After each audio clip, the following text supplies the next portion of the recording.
Salam alaikum, bienvenue sur Muslim Makers, le podcast pour t'inspirer des acteurs musulmans de notre communauté, apprendre de leurs expériences et développer ton potentiel. Là où je mettrais juste un petit attention, dans notre communauté, les grandes écoles ont une aura extrêmement importante. C'est entrer dans une grande école, c'est extrêmement, ça, c'est un but quasiment en soi. Ce qu'on ne dit pas assez, c'est que et pour ça, on prépare les enfants en leur donnant des cours, on supplée avec des cours particuliers, etc. C'est très bien. Mais je pense qu'un élément qui est aussi fondamental, c'est d'avoir un accompagnement, j'allais dire, spirituel, religieux et même psychologique. Parce que c'est peut-être pas des lieux où la bienveillance est à tous les niveaux. Hein. Tu peux suivre les dernières informations du podcast en t'abonnant à la newsletter, au compte Instagram Muslim Makers et en rejoignant le groupe Telegram. Tous les liens sont en description. Bonne écoute. Salam alaikum wa rahmatullah, Sarah. Alaikum salam wa rahmatullah. Comment vas-tu? Très bien, alhamdoulilah, et toi? Ça va bien. T'es dans quelle ville là en ce moment? Je suis à Poissy, dans la région parisienne. D'accord. Tu fais quel Voilà. temps? Il commence à faire chaud, du soleil, Ça enfin en arrive petit à juillet. petit. Ça arrive petit à petit. On sort d'une semaine où il a pas mal, il a fait un peu gris, et là il commence à faire soleil. Donc, Ça fait alhamdoulilah. plusieurs mois là. Moi, je t'ai passé en avril après Ramadan. Et non, en mai même. En mai. Fais ce qu'il te plaît, mais en fait, non, Ouais, il non. pleuvait tous les jours. Après, faut se dire, Ça, ça arrose les plantes. ça arrose les Faut se plantes et dire ça. ça Ouais, remplit une nappe phréatique. exactement. C'est ce qu'il faut se dire à chaque fois. Alhamdoulilah. Alors, Sarah, je suis très heureux de t'avoir sur mon podcast. Ça fait un long moment qu'on était en contact. Je crois que c'était ta sœur qui m'avait contacté à l'époque Tout à fait, pour ouais. me présenter un petit peu ce que tu faisais. Je sais pas si ta community manager Oui, à titrer. Voilà. c'est ça. Et du coup, on m'avait parlé un peu de ce que tu faisais, puis on s'était eu au téléphone, tu m'avais présenté tes travaux et ce que tu faisais. Je trouvais ça intéressant et alhamdoulilah, on a réussi à s'organiser Alhamdoulilah. un appel. Donc, Sarah, toi, tu es active dans plusieurs activités à plus ou moins grande échelle. Donc, ce que je te propose, c'est pour commencer de te présenter rapidement, nous dire qui tu es et puis ce que tu fais dans la vie. Ok. D'abord, je commence par te remercier de me recevoir dans ton podcast, que j'écoute assez régulièrement. Donc, c'est vraiment un plaisir d'avoir un espace pour se présenter et pour y discuter. Je Alors, t'en pour prie. me présenter rapidement, donc, je m'appelle Sarah Goula. Je suis, alors pareil, j'ai plusieurs casquettes. Je suis connue, enfin, sur les réseaux sociaux, du moins, j'écris écrivaine parce que j'écris. Ça, c'est ma principale activité.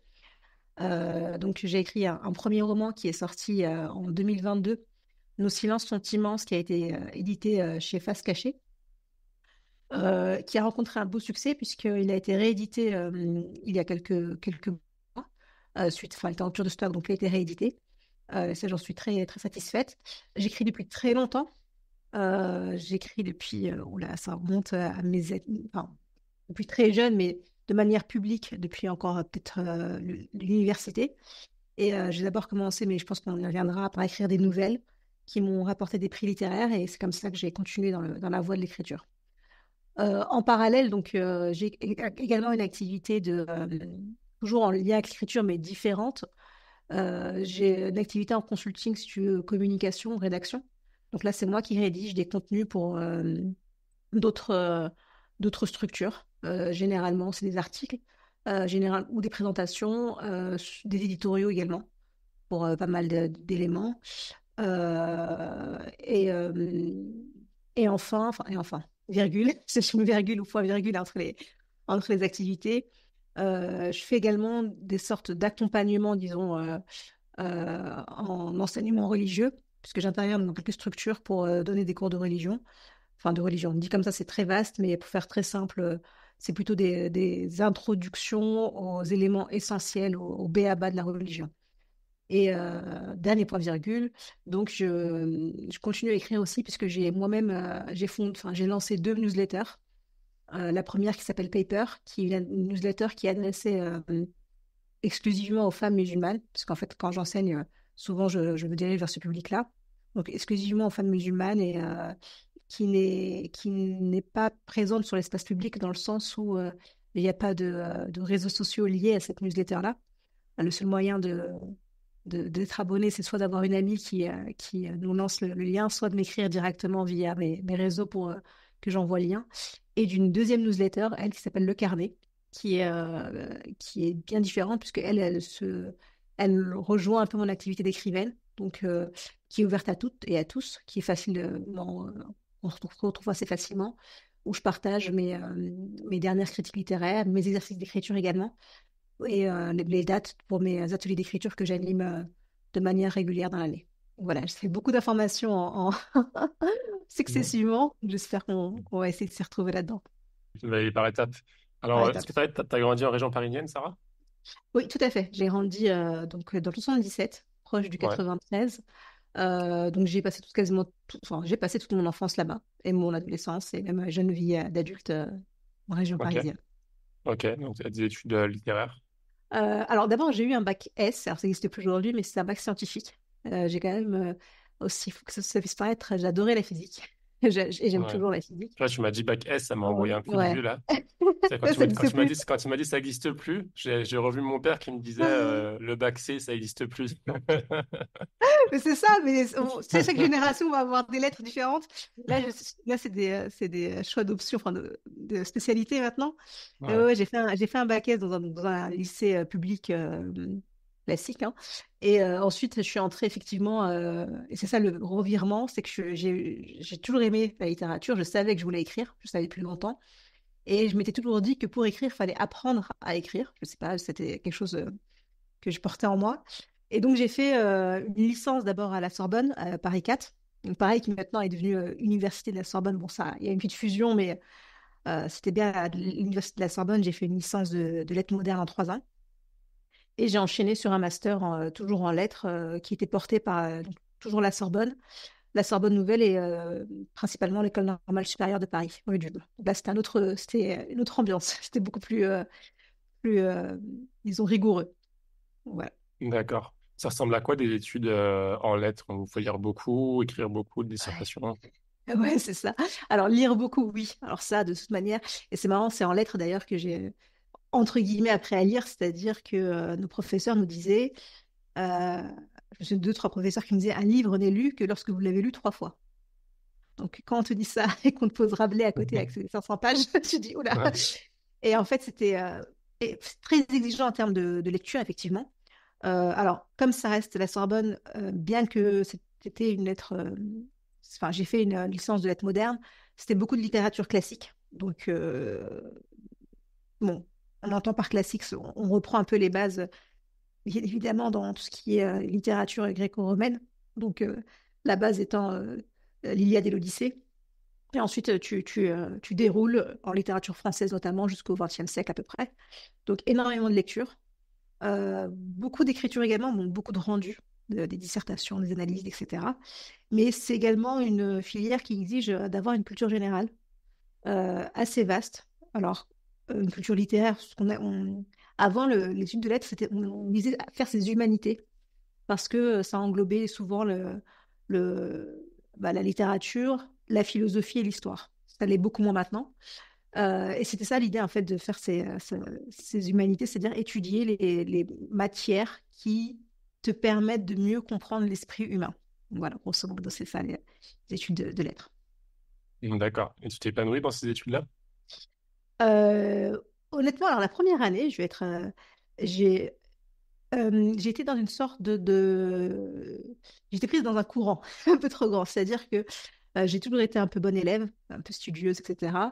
Et dans mon lycée, donc vraiment, c'était un lycée de banlieue, mais c'était un lycée tout à fait convenable, hein, loin de tous les clichés que les gens peuvent projeter sur les lycées de banlieue. Et donc j'avais un assez bon niveau, et là j'arrive donc à la Sorbonne. Le campus pour les 2 premières années était dans le 17e, donc dans un quartier dans un côté assez cossu. Et l'intensité des cours a été très très très enfin, importante, dans le sens où disons que moi qui j'avais l'impression, j'ai toujours beaucoup lu, hein, dans mon enfance, adolescence, etc. J'avais l'impression d'être un peu l'intello de la classe, tu sais, ceux qui avait son petit bouquin. Ça m'a vite refroidi. Et là, j'ai la première année, ouais, c'était très, très, très intense. Pour trouver le bon rythme, en plus, tu vois, c'était pas à côté. Moi, j'avais les transports ça on n'en parle jamais assez, je pense, hein, c'est que tu as, t'as des réalités assez matérielles. Après, tu as, la distance du trajet, tu as la fatigue qui s'accumule, etc. Et tu as du retard, en fait, parce que tu es face à d'autres étudiants qui ont eu parfois des scolarités soit en milieu privé, soit en milieu parisien, qui, voilà, on a beau dire qu'on a les mêmes programmes dans l'éducation nationale, c'est pas la même manière dont ils sont dispensés. Mhm. Donc là, j'ai eu pas mal de retard à rattraper. Une fois que ça a été, disons que j'ai rattrapé un peu la course, ça a été la licence. J'ai vraiment beaucoup adoré ma licence. Ça s'est un peu corsé en master. J'aimais beaucoup ce que je faisais, mais l'intensité du travail, c'était autre chose, hein. Après, c'est l'école normale. C'est un autre niveau, d'autres demandes. Et là, en termes d'intensité de travail, oui, c'était encore un curseur au-dessus. Donc, en fait, c'est comme si D'accord. habituellement, les gens font leur prépa d'abord et puis ensuite rentrent dans les écoles. Moi, ça a Ouais. été un peu inversé. C'est Mais la ouais. crescendo. Ah ouais, ouais, ça a été crescendo. Mais mes 2 années de master, quand je me re-regarde rétrospectivement, je me dis, mais comment j'ai tenu, quoi. Mhm. Humainement, c'était ouais, c'était très, très. Plus jamais.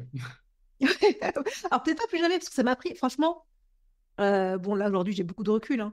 Ça t'apprend pas mal de choses. Déjà, tu découvres tes capacités de travail, ça aussi. T'apprends, alors pas sur le coup, mais ou après coup, j'en sais rien, mais ce mot qui est un peu à la mode en ce moment, c'est la résilience. Bon, sur le coup, tu sais pas que c'est de la résilience, hein. Sur le coup, tu t'en prends pas la figure, juste essayer de survivre. Mais après coup, ouais, Par contre, là où je mettrais juste un petit attention dans notre communauté, tu sais, les grandes écoles ont une aura extrêmement importante. C'est entrer dans Mhm. une grande école, c'est extrêmement, ça, c'est un but quasiment en soi. Ce qu'on ne dit pas assez, c'est que et pour ça, on prépare les enfants en leur donnant des cours, on supplée avec des cours particuliers, etc. C'est très bien. Mais je pense qu'un élément qui est aussi fondamental, c'est d'avoir comment dire, un accompagnement, j'allais dire, spirituel, religieux et même psychologique, parce que Mhm. pas des lieux où la bienveillance est à tous les niveaux, hein. Ouais. Ouais. D'ailleurs, Non, je suis c'est d'accord avec toi. Mhm. bah, bien avant, moi, c'est après ma première année de fac, donc j'étais encore en licence, que je me suis inscrite à un institut de sciences islamiques pour apprendre justement les fondamentaux de la religion, pour avoir un espace où, disons, je me retrouvais en termes de valeurs et où j'avais des échanges un peu plus. Et j'ai jamais regretté ça. Alhamdoulilah, vraiment, c'est la meilleure chose que Dieu m'a mise dans la vie parce que j'insiste là-dessus, c'est-à-dire qu'entrer dans les grandes écoles, c'est très bien. Mais si on est fragile, je parle pas en termes de notes, hein, ça pour moi, les notes, c'est voilà, souvent on est focus là-dessus, mais c'est pas le plus. C'est important certes, mais bon. Mais si on est fragile psychologiquement ou voilà, d'autres aspects, hein, il faut en tenir compte également, hein. Oui. Non, je suis d'accord avec toi. Le système en France, bon, ça après, pareil partout, même si je pense qu'il est moins intense dans certains pays. Mais il fait que déjà, à côté des études, on n'a vraiment pas beaucoup de temps, très très peu de temps. Et c'est vrai que si on n'a pas l'accompagnement à côté, on va dire l'équilibre spirituel, les rappels à Dieu, etc., même psychologique, c'est très compliqué. Et du coup, donc, quand tu faisais tes études, tu savais ce que tu voulais faire à la fin. Oui, en fait, je suis entrée dans enfin, j'ai commencé les études en sachant que je voudrais être écrivaine. Ouais. Après, j'étais jeune, hein. J'étais dans l'idéalisation de dire, c'est pas un métier facile. Mais j'avais un côté réaliste également, c'est-à-dire que je voulais écrire et enseigner, Mhm. devenir professeur donc, de français littérature, ce que j'ai pu faire par la suite, hein. J'ai enseigné pendant 8 9 ans, hein, en université et Ouais. un peu moins au lycée. Donc la littérature, la communication ou le français plus basique, on va dire, du lycée, collège-lycée. Donc oui, oui, quand je suis entrée, je savais exactement où est-ce que j'allais. Après, ça, c'est une de mes chances, c'est-à-dire que très petite, je savais que je voulais écrire. Et c'est Mhm. pas commun, je le conçois, mais heureusement, j'ai une famille où, même si c'était important de faire des études scientifiques, du moins jusqu'au bac, après, là, c'était plus... En fait, si tu veux, mes parents étaient rassurés par le fait que j'avais un bac S. En disant, Mhm. bon, même si elle fait 1 an ou 2 de lettres et que, et que finalement elle n'aime pas, elle pourra toujours bifurquer vers une vraie voie solide, Ouais. c'est-à-dire c'est, ingénierie ou médecine, etc.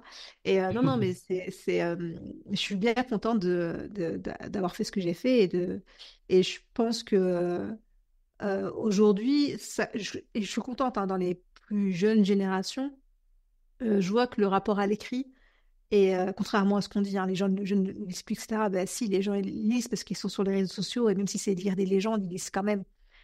Et ils écrivent, puisqu'ils écrivent les posts. Enfin, je sais que c'est pas on a toujours l'image de l'écrivain balsacien, voilà, énorme dans sa grotte en train de rédiger des lettres et des lettres.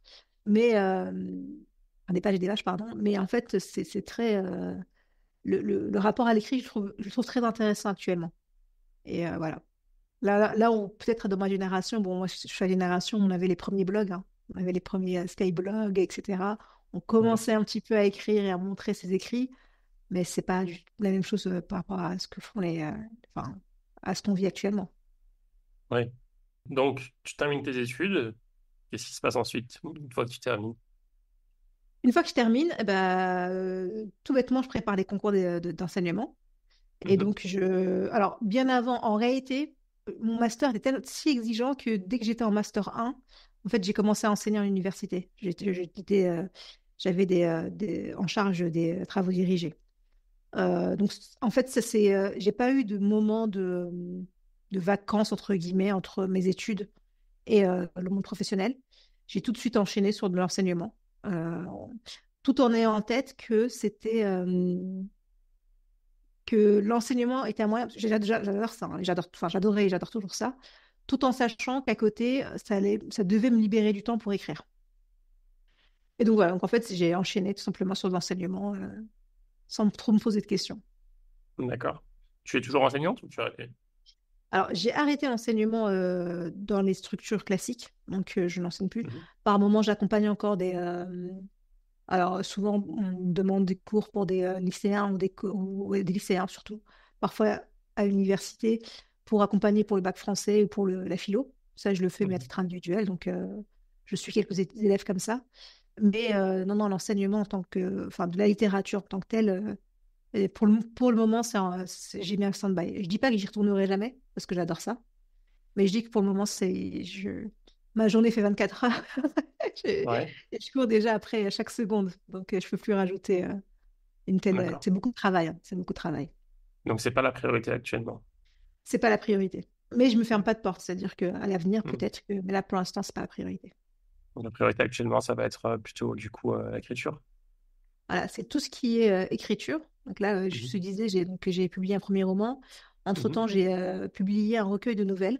Parce que je te disais, en fait, l'écriture, je suis venue par la nouvelle. On connaît très peu ce genre en France. On connaît parce que parfois au collège, on a travaillé sur les nouvelles de Maupassant. Donc, c'est des récits très courts, très ramassés. J'en écris beaucoup, j'en écris encore beaucoup. Et bon, c'est comme ça. En fait, c'est la nouvelle qui m'a donné envie enfin, qui m'a encouragée dans ce sens, parce que ce que je disais, c'est que il y a souvent des concours de nouvelles qui sont organisés par différentes structures, nationales ou internationales. Et c'est parce que, alhamdoulilah, j'ai réussi à avoir plusieurs fois des prix Mhm. ou soit avoir vraiment les premiers prix, soit du moins dans le classement final de plusieurs concours, de rencontrer donc des gens du milieu du livre qui m'ont tous encouragé à écrire. Sauf qu'en France, bon, alors c'est étrange, mais c'est bien franco-français. On devient écrivain quand on a écrit son premier roman, enfin, sur la place publique. C'est-à-dire, tu peux écrire 25 000 nouvelles, ouais, ouais, on va te les donner le titre, mais plus ou moins là, avec beaucoup de réticence. Mais dès lors que tu écris un roman, ça passe. Et on édite, après, c'est des considérations commerciales, les nouvelles sont très peu éditées. Et donc, très jeune, hein, j'avais rencontré un éditeur qui m'avait dit moi, vous me sortez un roman, je vous publie demain. Donc, pendant des années, et j'étais très jeune, hein, j'avais quoi, 22, 23 ans. Et je disais à tout le monde, oui, oui, je suis en train d'écrire mon premier roman. J'avais écrit 3 lignes. Mais Ouais. dans ma tête, il était là. Alors, c'est pas du tout le silence sentiment, ça n'a rien à voir avec cette thématique-là. Mais donc voilà, ça s'est fait de cette manière-là, l'écriture. Donc je m'y consacre totalement aujourd'hui, soit, comme je disais, par le fait que là, je continue à écrire, je suis sur 2 projets en parallèle. Donc mon deuxième roman sur lequel j'ai pas mal avancé, il va falloir que je poursuive encore. Et je le dis précise tout de suite parce qu'on me l'a dit, hein, ceux qui ont lu le premier roman m'ont dit est-ce que ce sera la suite? Ça ne sera pas la suite du premier, je suis navrée, je le dis tout de suite. Et toujours dans l'écriture, par contre, voilà, donc je disais, je propose des ateliers d'écriture. Ça me prend aussi du temps. Mais parce que voilà, pour moi, je pense que l'écriture, bah, j'ai eu la chance d'apprendre à écrire. et ça peut se propager. C'est souvent des moments très intéressants à partager également. Ouais. L'écriture, donc on voit que c'est quelque chose qui t'anime et qui te motive au quotidien. Euh, c'est quoi qu'est-ce qui te motive dans l'écriture? Est-ce qu'il y a des choses, des messages que tu essaies de faire passer ou c'est juste un plaisir d'écrire, voilà, de faire vivre des Mm. émotions, d'écrire des histoires? Qu'est-ce qui te motive dans tout ça? Alors, c'est un mélange de pas mal de choses. Pour être totalement transparente, dans le processus d'écriture, il y a quelque chose de très égoïste. Alors souvent on dit, enfin les gens voient l'écrivain ce qui sort au final, le produit fini. Et j'aime souvent Mhm. répéter que ce que les gens lisent de moi, ça ne représente même pas 10% de tout ce que j'écris en fait. Il y a beaucoup de brouillons, il y a des choses qui ne sortiront jamais, des choses qui ne sont pas abouties, il y a des chemins que j'ai empruntés et qui voilà, bah, il y a aussi une honnêteté de se dire c'est pas bon, voilà, c'est pas bon, Ouais. bah, je mets de côté. Alors, la première partie, enfin, la première chose qui me motive, c'est ce que je disais, cet aspect assez égoïste, je sais pas comment l'expliquer, mais quand j'écris, je suis traversée par une émotion très grande, en fait.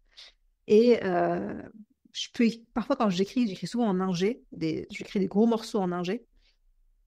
Je ne sais pas comment l'expliquer, mais c'est sport. C'est vraiment très sport. C'est-à-dire que parfois, quand je sors d'une session d'écriture euh, peu importe le nombre d'heures que j'ai passé sur la table, hein, mais parfois j'ai même quasiment besoin allez, de boire un bon coup et quasiment d'aller prendre une douche, quoi. C'est très sportif.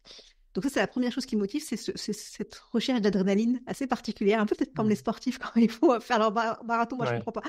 J'admire, hein, je comprends pas, mais de rechercher cette adrénaline-là. Après, en termes de ce qui me pousse, moi, alors, c'est une position que j'assume totalement. Je crois beaucoup en l'écriture engagée. Alors, en France, pareil, c'est toujours toute une question de se dire est-ce que c'est de l'art pour l'art ou est-ce qu'on écrit pour faire passer des messages? Moi, je crois beaucoup à l'importance de la littérature qui véhicule des messages. Mhm. Il n'y a pas besoin qu'il soit forcément écrit en gros, en gras. Ça peut être fait de manière subtile. Et je trouve que la littérature a ça. Enfin, c'est pas le seul art, hein, mais je parle de ça parce que c'est ce que je connais. C'est cette manière assez subtile de te prendre par la main et d'essayer de te faire découvrir un univers qui t'est totalement différent et essayer d'entendre des voix que tu n'as peut-être jamais entendues dans ton quotidien. Euh, c'est- et c'est ça qui est fabuleux, hein. Là, tu lis un roman du 19e siècle. On n'est plus du tout dans la société du 19e siècle, mais tu comprends les enjeux de la société, tu comprends ce qui se passait, les questions sociétales. Enfin, voilà, tu peux saisir tout ça. Moi, plusieurs choses, c'est-à-dire que d'abord, je pense que la littérature, de mon point de vue, est un vecteur de pouvoir assez important dans le sens où d'être- le fait que tu as un long moment de cheminement, de réflexion avant de mettre par écrit, et tu as un long processus de réécriture, de correction, ton produit, entre guillemets, fini, c'est un message quasi abouti. Il ne sera jamais à 100% abouti, tu peux le reprendre après des années, tu peux mûrir ta réflexion, effectivement, mais je pense que c'est un moyen aussi de, de témoigner d'autres manières de vivre. Je prends par exemple le recueil de nouvelles à Les Gamins Faits que j'ai publié cet hiver. Donc c'est un recueil de nouvelles qui recense uniquement des récits autour d'enfants qui ont subi différentes formes de violence. Alors certaines sont plus cruelles que d'autres, certaines sont plus violentes que d'autres. On peut dire enfin voilà, chacune aborde une thématique différente, mais et toutes ont comme point commun de les aborder du point de vue d'enfants. Et en Mhm. fait, ce qui m'intéresse dans l'écriture, c'est les marges, c'est les personnes qu'on regarde jamais, c'est les personnes qu'on va sous-estimer, c'est les problématiques sur lesquelles on va avoir un regard plein de préjugés, mais dans lequel on sera jamais, voilà, on n'aura jamais plongé pleinement dedans. Et c'est ça qui m'intéresse d'aller interroger. Donc, et puis enfin, pour terminer, hein, je pars du principe que, et ça je l'assume, hein, de ma position, euh, comment dire, en France, enfin, je suis issue, comme on dit, d'une minorité et j'assume clairement le fait que la littérature aussi, comme tous les arts, on doit prendre nos places là-dedans pour aussi dire nos voix, pour exprimer nos positions, et ne pas... en fait, qu'il y ait des clichés sur nos vécus, c'est une chose. Bon, c'est comme ça, on ne va pas les nier, ils sont là. Mais il y a différentes manières de... Alors, j'ai pas envie de dire de les combattre, hein, si on peut dire ça comme ça. Et l'une des manières, c'est justement d'avoir nos propres récits, d'avoir nos propres lieux culturels pour déployer ces idées-là. Ok. Tu as commencé à écrire vraiment après tes études ou tu as commencé pendant tes études? Alors, oui, j'ai commencé plusieurs fois des romans pendant mes études. Ouais. Pendant mes études, ce que j'ai vraiment fait, c'est écrire mes nouvelles. Ça, c'était quasiment abouti. Ça fait, j'en ai, je ne sais pas, je ne sais combien. Le roman qui a été publié, là, Nos silences sont immenses, lui, je l'ai écrit euh, pendant le confinement. Et si je pour être honnête, de manière ramassée en quasiment 3 semaines. Je parle du Hmm. premier jet, hein, pas des réécritures, des corrections qui ont été apportées par mes éditeurs. Je parle du premier jet. Euh, donc oui, oui, ça fait très longtemps que j'écris. Ma première histoire, je me souviens, alors, c'est nullissime. Je regrette de ne pas avoir conservé les traces. J'étais en CE1 et tu sais, quand tu apprends à écrire des phrases et que tu es tout Ouais. content parce que c'est plus des mots et que tu mets un point. Et je me souviens d'avoir écrit une histoire, mais ça devait être nullissime, hein. Je me souviens à peine de ce que j'ai écrit. Je me souviens que mes parents m'avaient donné des feuilles blanches. Ça, je le raconte souvent parce que ça m'a fortement marqué. Alors à l'époque, moi, j'avais droit qu'aux feuilles de brouillon à la maison. La feuille blanche, c'était quelque chose, faut pas abuser non plus, tu vois. Et donc, j'avais réécrit sur la feuille blanche. Mes parents avaient agrafé l'ouvrage. Et en fait, mais j'ai l'impression d'avoir écrit un livre. Et je suis partie à l'école le lendemain ou 2 jours après. Et la maîtresse était formidable. C'était une remplaçante. Et elle m'avait fait lire mon histoire devant tout le monde. En me disant, oui, Sarah a écrit un livre. Et ça m'est resté, en fait. Et quelques années plus tard, j'étais en CM2 et pareil, en classe, on avait reçu un écrivain. On devait lire son livre et on avait reçu un écrivain et j'étais fascinée par le fait qu'il avait écrit un bouquin. Bah, vraiment, j'avais les gros yeux gros ouverts et tout ça. Je me disais, mais il a écrit un livre! Et ça m'est Hmm. resté en fait. Et je pense que voilà, après, bon, j'ai continué encore et encore à écrire, etc. Ouais. Donc, tu disais que c'est une des raisons qui te poussait à écrire, c'est l'adrénaline. Mm. Et une autre des raisons, c'est de passer des messages, car tu vois l'écriture comme un levier voilà, d'action, peut-être de transmission, et derrière, voilà, d'essayer de faire changer certaines choses. Qu'est-ce que tu essayes de... Quel est l'impact que tu souhaites avoir à travers l'écriture? Est-ce qu'il y a des thématiques qui t'intéressent? Tu as parlé de la violence chez les jeunes ou Mm. les personnes marginalisées. C'est ça ton sujet, le sujet qui t'intéresse le plus? Alors, les principaux sujets, enfin, Ouais. effectivement, pour l'instant, c'était souvent ça. Il n'y a pas que ça, hein. Mais c'est la marge. C'est les personnes qui vivent en marge de sociétés qui ont, par choix ou parce elles ont été exclues. Et la question des violences de toutes les manières, enfin, aujourd'hui un peu, tu vois, quand tu entends dans les médias, tu te rends compte que tous les milieux font face à de la violence et que chaque milieu social a sa manière de le masquer, a sa manière Mhm. de le camoufler, de le mettre de côté. Ça m'intéresse beaucoup d'aller questionner ça. Et, mais aussi de réconcilier, hein, ça j'insiste là-dessus, parce que ça je l'ai vécu quand j'étais professeur, quand j'enseignais, d'avoir des gamins qui lisaient, qui disaient, bah, en fait, le livre, j'aime pas parce que je comprends pas. Et en fait, derrière le je comprends pas, c'est pas des gens c'était pas des enfants stupides, hein, qui ne comprenaient pas, c'est des enfants qui ne saisissaient pas le lien entre le livre et leur vécu. Et ce que je peux comprendre, hein, c'est-à-dire que, pareil, tu me mets un bouquin qui parle de quelque chose qui ne m'intéresse absolument pas, je le formulerai en disant, voilà, ça m'intéresse pas, j'ai pas réussi à accrocher, etc. Un enfant va dire, j'aime pas, je comprends pas, je sais pas, hein, j'aime pas lire. Là, c'est un schéma Hmm. très. Et c'est Binaire. aussi ça, voilà, c'est essayer. J'écris pas pour les enfants, c'est une écriture plutôt d'adulte quand même. Mais je me dis, voilà, c'est une manière de témoigner pour toutes ces personnes et aussi pour dire qu'il y a d'autres voies possibles, qu'il y a d'autres littératures possibles. Ouais. Est-ce que tu as des retours voilà, de lecteurs, lectrices parfois qui te contactent et te parlent un petit peu enfin, de disent qu'ils ont trouvé du livre? Est-ce que ça déclenche chez eux? Oui, alors ça, c'est très intéressant et c'est quelque chose auquel je ne m'étais pas préparée, en fait, parce que bon, tu sais, quand tu écris tes fiches, Mhm. c'est une activité très solitaire, hein. Jusqu'au moment où tu arrives au passage éditeur, où là, tu as des corrections, tu as un peu plus un travail à plusieurs mains, tu as, on va dire, à 80% du boulot, tu es tout seul. Et le moment où le livre sort, il y a la réception. Donc, les deux principaux moyens de me contacter, donc, c'était de venir lors des rencontres en librairie. Et ça, je suis vraiment satisfaite. Il y a beaucoup de monde qui qui s'est déplacé et ça continue. Je continue encore à avoir des dates 2 ans après la sortie de l'ouvrage, ce qui est vraiment fabuleux.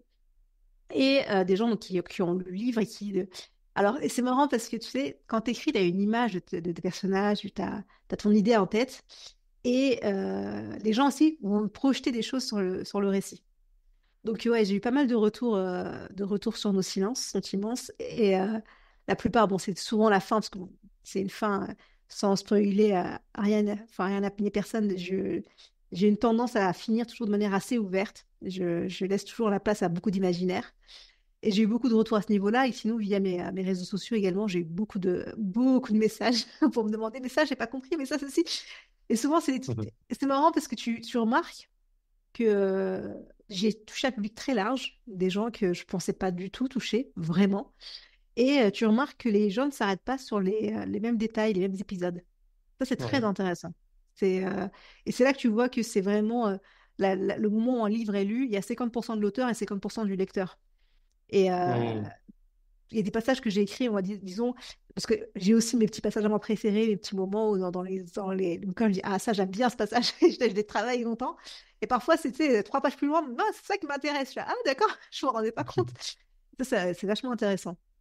Et toi, personnellement, c'était qui est-ce que tu as des inspirations parmi les écrivains ou t'es inspiré? Alors, je lis, alors, j'allais dire de tout, non. Presque spécifiant. Je lis beaucoup de littérature générale. Je lis pas trop de fantasy, de science-fiction, etc. Peu de policiers. Donc, je lis beaucoup de romans, de littérature générale. Et bah, des formations peut-être professionnelles à cause de mes études, j'ai lu beaucoup de classiques. Donc, voilà, j'ai beaucoup de très grand référentiel dans ce qu'on appelle alors, on peut mettre des guillemets à classiques, hein, mais ce que communément on appelle les classiques français.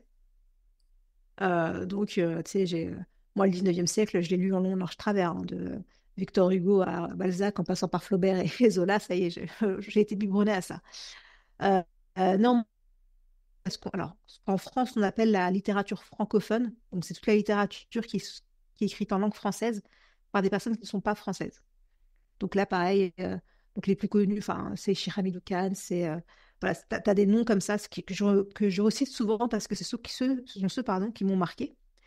Et plus récemment, donc j'avais du mal avec la littérature contemporaine, donc ce qui sort récemment. Et en fait, de plus en plus, j'en lis et j'aime pas me revendiquer d'un ou d'une écrivaine, mais pour vous dire c'est mon modèle, loin de là.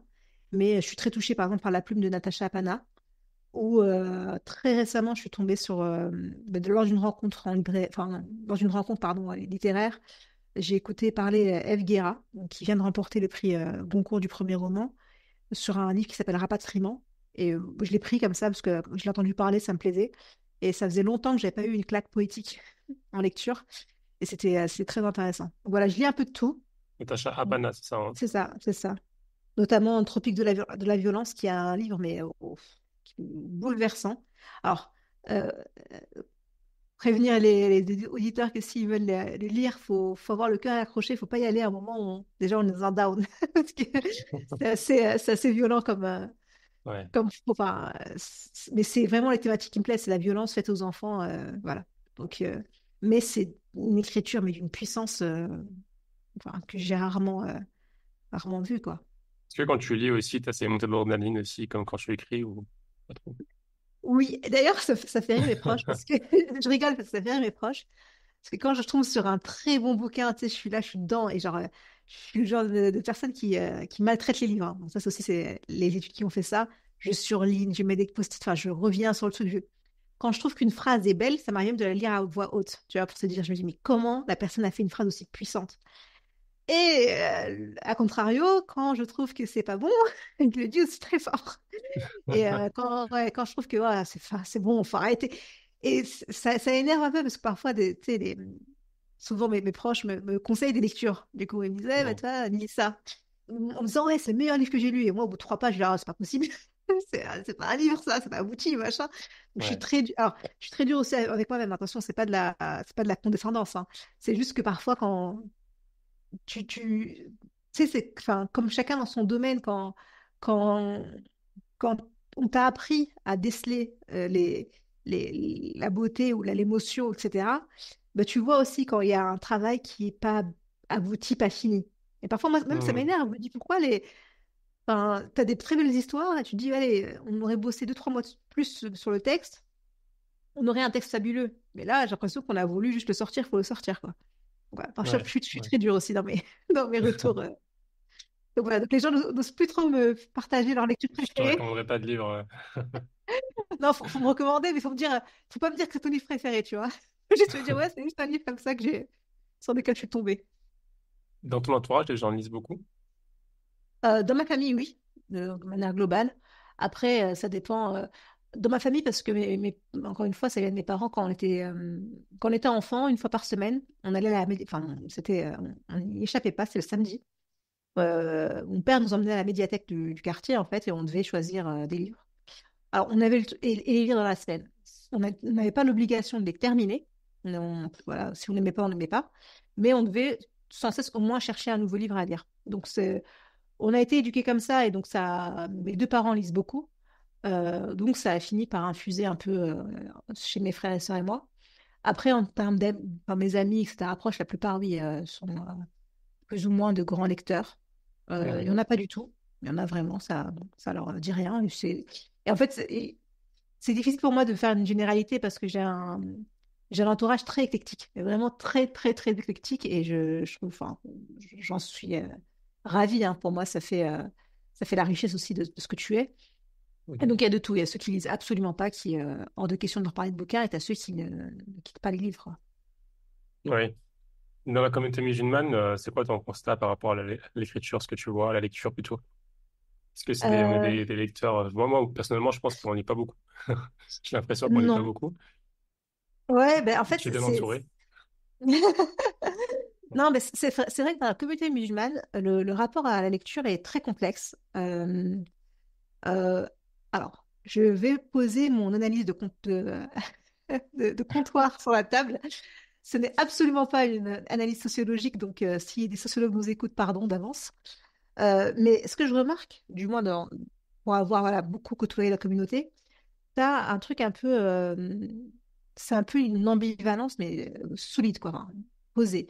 C'est-à-dire que, tu sais, on a le rapport au livre, le Coran, le grand livre avec un grand L, alors j'entends par là, dont on sait qu'il est extrêmement important. Et souvent, tu as des personnes qui vont le lire tout régulièrement, qui vont. Donc, tu as quand même une lecture du Coran. Pas forcément toujours régulière, pas forcément répandue partout, mais même ceux qui ne le lisent pas, ils ont ça en eux de se dire, ils savent que c'est important. Et ça va même développer parfois des culpabilités de se dire, bah, je ne lis pas assez le Coran, etc., etc. Mais de là, donc tu as cette première strate-là, s'ajoute, notamment pour celles et ceux qui ont grandi en France, qui ont été à l'école française, etc.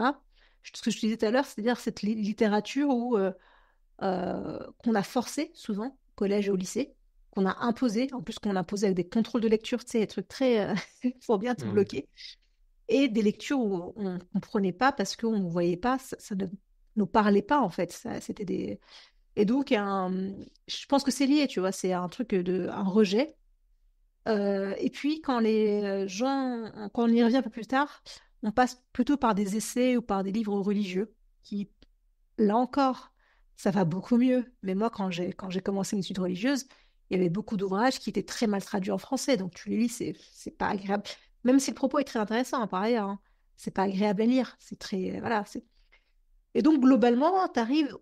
Et puis, cette génération commence à avoir des enfants. Et puis, voilà, quand t'as pas eu le goût de la lecture, c'est difficile de le transmettre. Je dis Mhm. pas que, je dis pas que c'est impossible. Je dis pas que, voilà, c'est pas une malédiction sur 25 générations, hein. Je dis Mhm. juste que c'est plus complexe à transmettre. Donc, on est un peu dans cette ambivalence. C'est-à-dire que dans la communauté, je pense que tu fais un sondage à main levée, tu leur demandes est-ce que c'est important de lire, tout le monde va dire oui.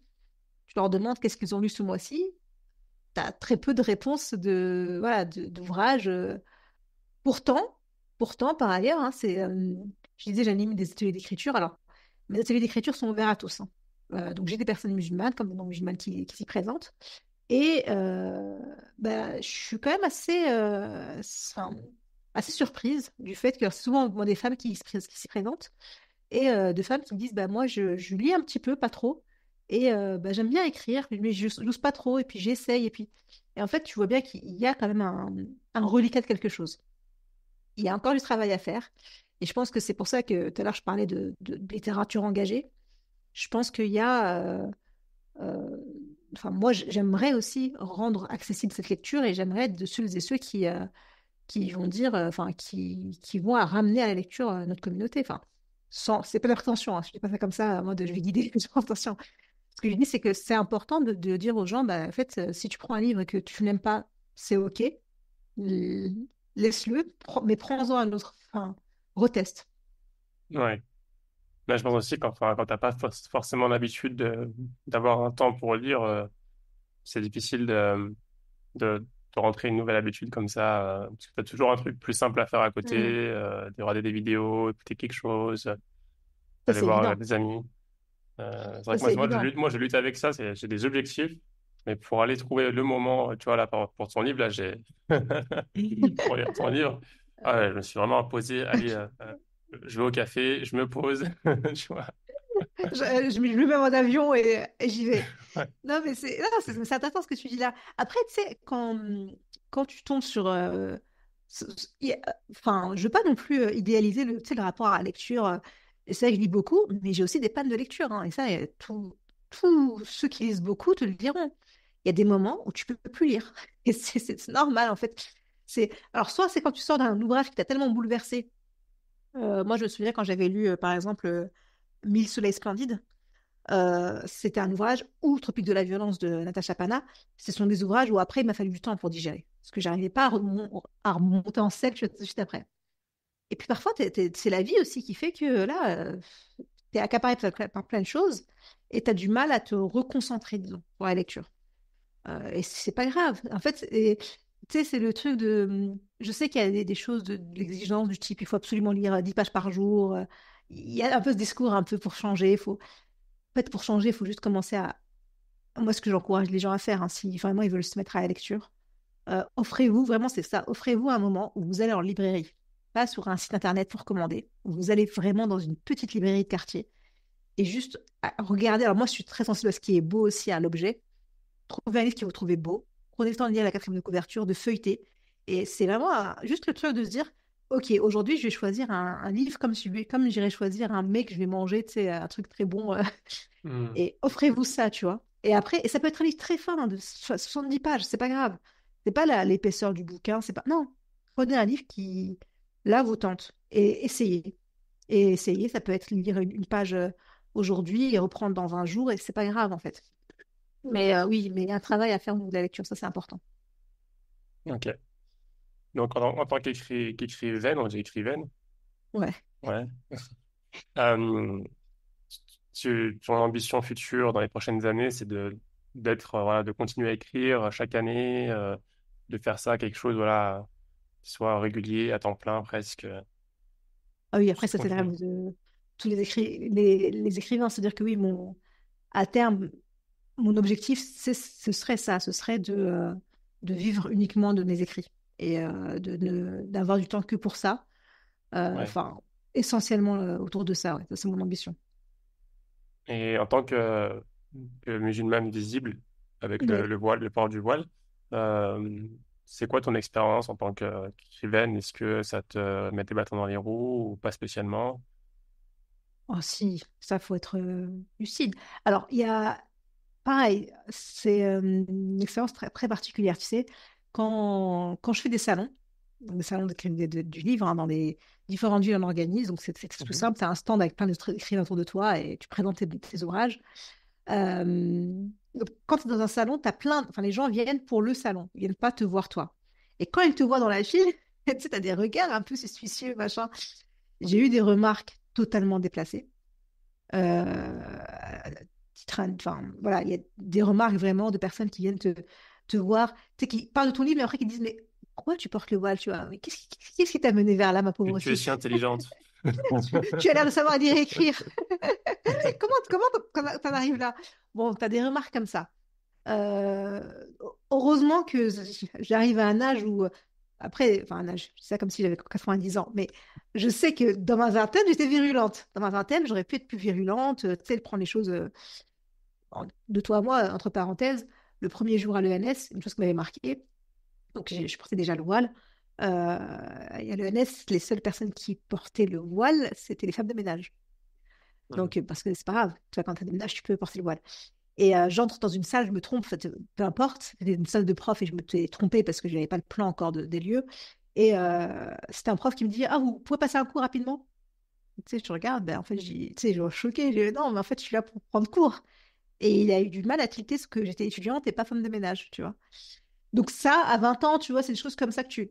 Quand tu arrives, moi, j'ai un peu plus de la trentaine, et donc quand je présente des ouvrages dans les salons du livre, etc., j'ai toujours au moins une remarque. Ça, mais tu sais, tu t'y attends tellement. Après, j'ai eu des cas aussi où, dans certaines librairies, je sais, n'ont pas voulu. Enfin, quand je les ai contactées et qu'elles ont lu l'ouvrage, elles étaient intéressées pour faire une présentation. Quand elles ont vu qui était derrière l'ouvrage, elles ont rétropédalé. C'est une réalité. Après, je ne vais pas me poser en victime. C'est pas le propos, hein. C'est des personnes qui vivent des discriminations bien plus importantes que ça. Ce serait totalement dépassé de ma part. C'est une réalité, mais ça, par moments, ça m'a presque découragée aussi. Et des moments, je me dis, pff, voilà, tu vois. Tu as écrit tout un ouvrage, tu as travaillé dessus, et toi, on ne le lit même pas, on s'arrête à Ouais. ton physique. Donc, c'est toujours un peu. Il y a des moments où, quand tu te prends une fois, deux fois, trois fois, quatre fois un refus pour ça, et que tu sais que c'est pour ça, que la personne ne s'en cache même pas, ouais, tu peux avoir tendance à dire, c'est pas possible, quoi. On va continuer comme ça pendant combien de temps encore? Et puis après, tu as de très belles rencontres aussi, hein. Et c'est ça aussi qui est intéressant, c'est que je pense que moi aussi, j'avais mes préjugés. Je pensais très bien au niveau de la communauté du livre, c'est très bien perçu, mais que pour des personnes non musulmanes, ben, il y aurait beaucoup de réticence. Eh bien, pas tant que ça. Au contraire, bien au contraire. Et tu vois, c'est aussi pour ça que ça m'a permis voilà, d'essayer de faire un pas de côté. Je sais très bien que je n'entrerai pas dans certaines catégories littéraires, que dans certaines librairies, je ne serai pas vendue, enfin, je ne pourrais pas me présenter. Le livre pourrait être vendu, mais je ne pourrais pas être présente. Bon, c'est comme ça. Pour autant, il faut continuer à écrire. Ouais. Il y a souvent eu des périodes de l'histoire où, enfin, à l'époque, c'était surtout les femmes, en fait, qui faisaient des pseudos de prénoms d'hommes, des faux noms Mhm. d'hommes, pour pouvoir justement écrire parce qu'il y avait les discriminations, tout ça. Je pense à, je peux me tromper, hein, dans le 19e siècle, 20e siècle. George Sand, peut-être. Genre, je le sens exactement, ouais. Dame Mauperat. Enfin, bref, mais elle a écrit Mauperat, elle a écrit d'autres ouvrages, et oui, elle est passée par Georges pour pouvoir. Je Ouais, me souviens, tu vois, je me souviens pas de son nom de jeune femme, mais ouais. ouais, je te Ouais, dire. donc, ça a toujours existé dans l'écriture, il y aura toujours des discriminations. De toute façon, toi, tu sais ton vrai prénom, donc c'est pas pareil. Oui, oui, Ton vrai nom. ouais, j'utilise mon vrai nom, pas de pseudonyme. Mais tu Ouais. sais, enfin, même en termes de réception, faut pas croire aussi, tu sais, même au sein de la communauté, Mhm. il y a eu parfois aussi ben, on va se mentir, hein, alors je suis une femme et que j'écris, donc c'est déjà, ah, t'écris, qu'as-tu donc à nous raconter?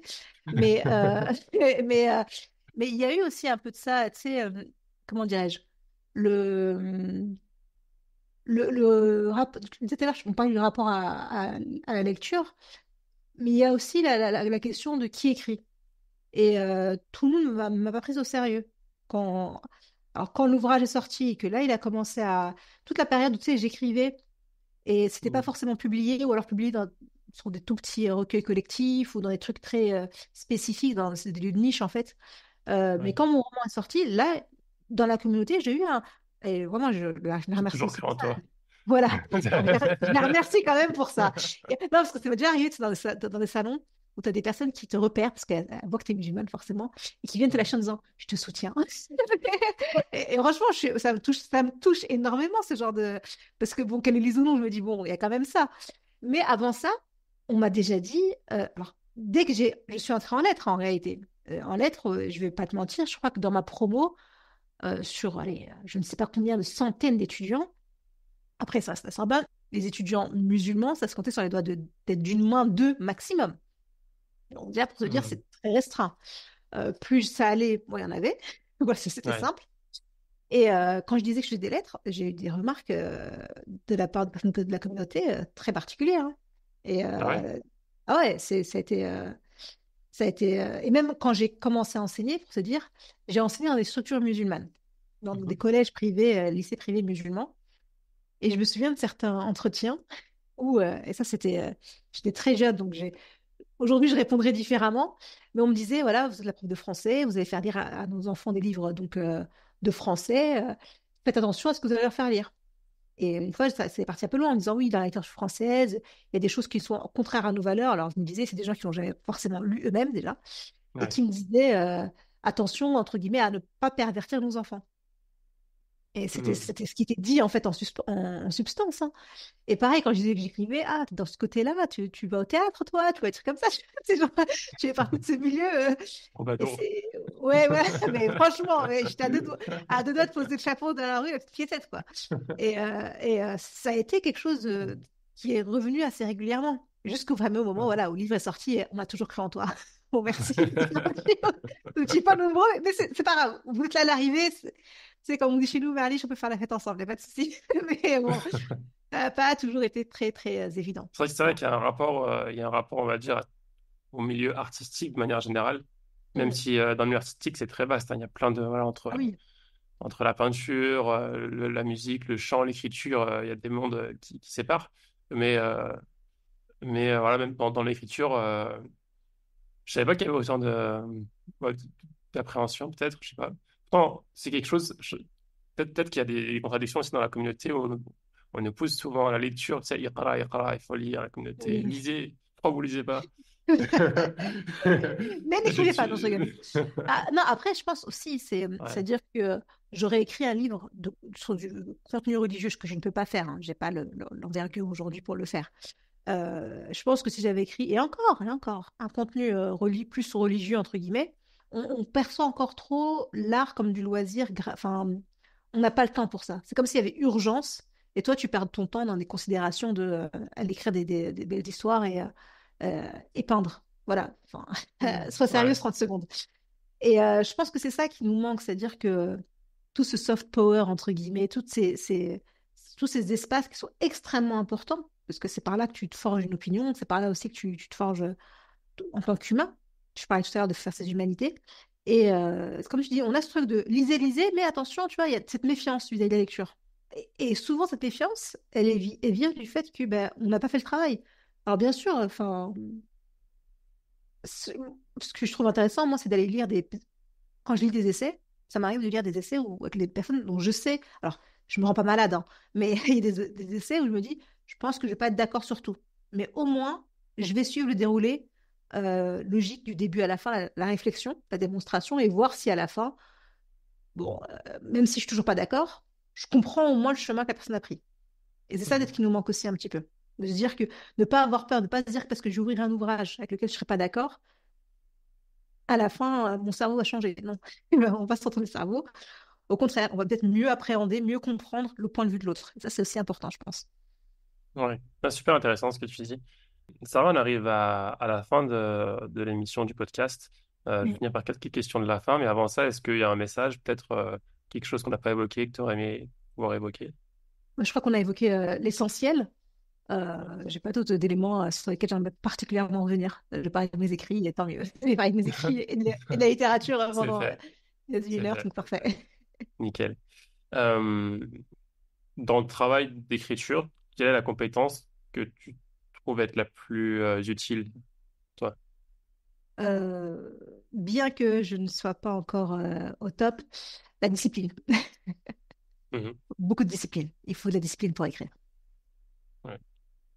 Ouais. Et D'accord. alors même si tu as dit une seule, la deuxième, ce serait aussi une grande ouverture au monde. D'accord. Comment tu t'ouvres au monde?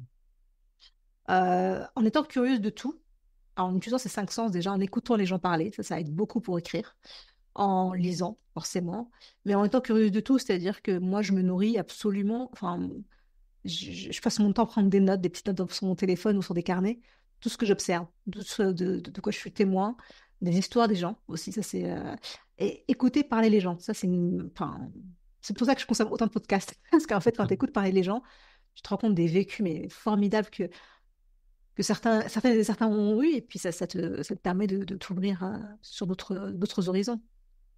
Génial. Qu'est-ce que tu préfères dans ton travail d'écrivaine? La partie où j'écris. Ouais, Désolée pour les moments. adrénaline, J'adore vous rencontrer, adrénaline. mais l'adrénaline. L'adrénaline. J'adore vous rencontrer, ça, c'est sûr, mais l'adrénaline, ça, j'échangerai pour rien au monde. Ouais. Est-ce qu'il y a des gens que tu connais qui vivent, enfin, est-ce que tous les écrivains vivent plus ou moins la même chose ou enfin, genre, quand tu vois quelqu'un, peut-être une amie qui écrit aussi, c'est c'est des choses que tu arrives à partager plus intensément qu'à d'autres Ouais. personnes.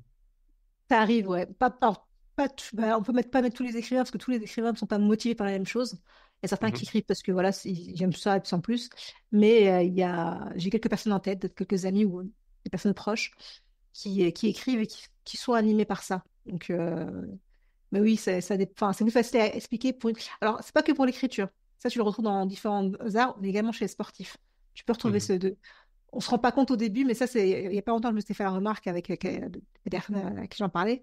C'est que en fait, dès lors que tu as une passion qui vraiment t'anime, quelle qu'elle soit, en fait, tu peux retrouver cette adrénaline-là. Cool. Euh, quelles sont tes routines préférées qui t'aident à garder l'énergie, à progresser?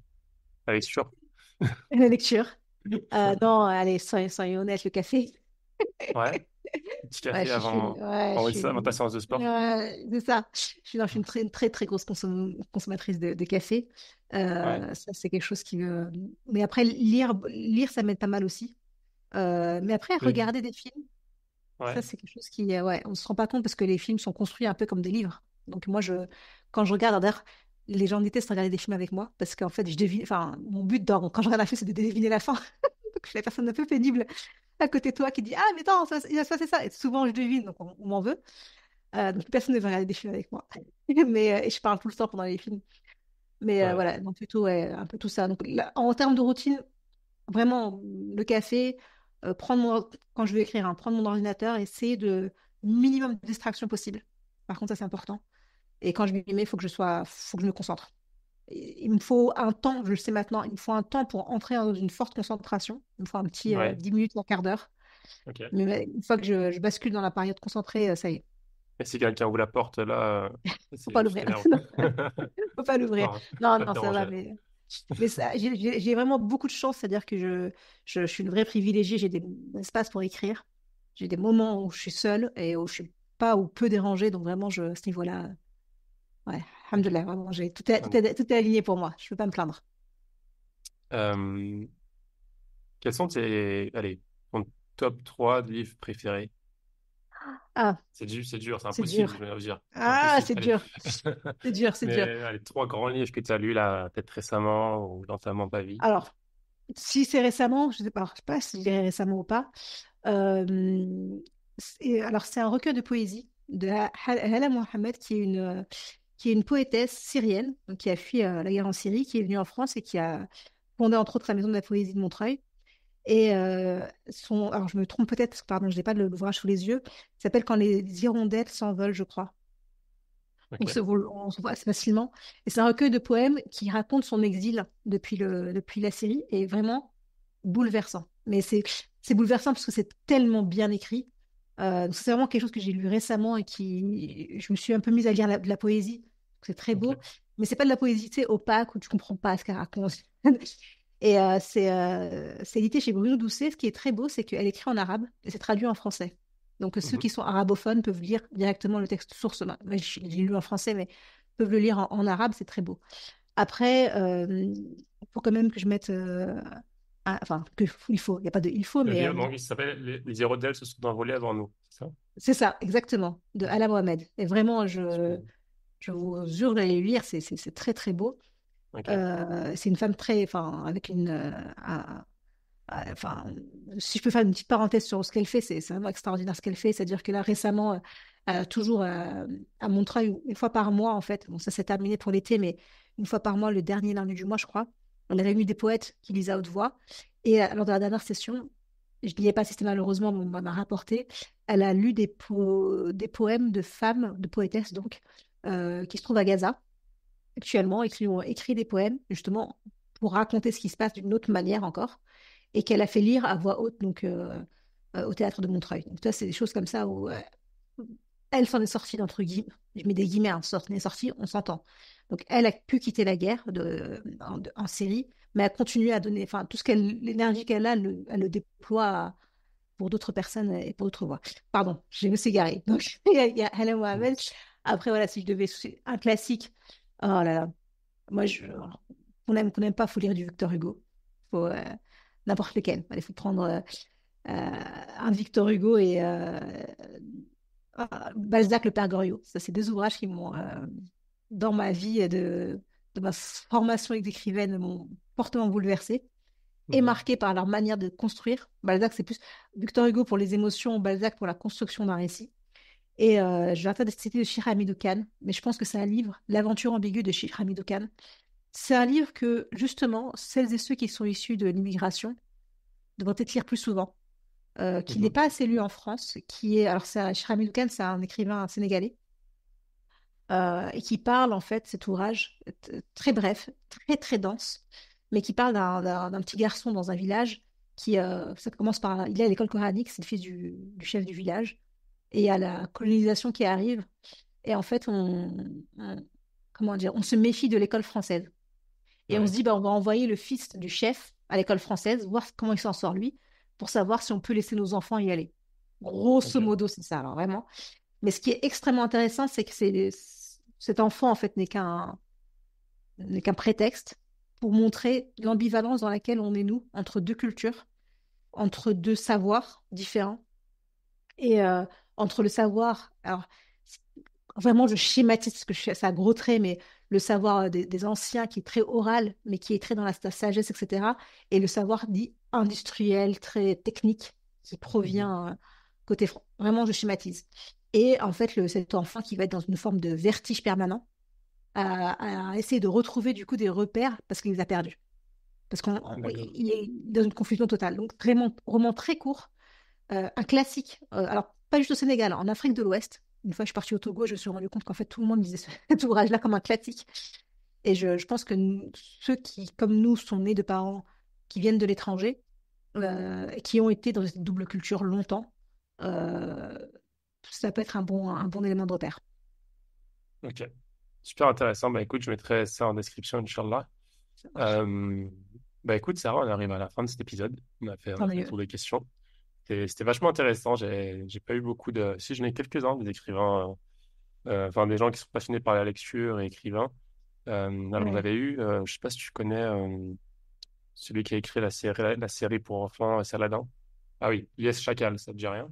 Ah si, il est Chacal. Bah, je ne sais pas si c'était sur le nom du titre, mais Lies si, Chacal, carrément. Oui, la saga oui, il est Saladin. Chacal. Ouais. J'ai pas lu la saga, c'est pour ça. Mais oui, je connais très bien. Je connais très bien. J'avais lu plusieurs. Il avait écrit Illusions et tromperies en islam, etc. Si Oui, je me trompe aussi, pas, c'était il lui. avait écrit d'autres bouquins. C'est ça. Il est plutôt connu pour la saga Saladin, Mm. mais donc voilà, je vais essayer un petit peu, je vais essayer d'amener quelques auteurs en plus là Ah bah tant mieux. Il faut, comme, dans le voilà, on va essayer de podcast. faire, faire aimer la lecture au plus de monde possible. Exactement, exactement. Tant mieux. Bah écoute, ça, je te remercie. Je te souhaite C'est moi. une très belle journée, un très beau week-end. Et Merci, qu'Allah toi aussi. facilite et mette la baraka dans ton Amin. travail. Amin wa ajma'in. Et vraiment, barakallah fik pour cet espace de parole. C'est très, très, très précieux, je pense. Donc, Merci beaucoup, barakallah fik Sarah. à toi. Quand même mettre Merci la beaucoup. baraka aussi. À bientôt. Amin. Salam alaikum. Wa alaykoum salam.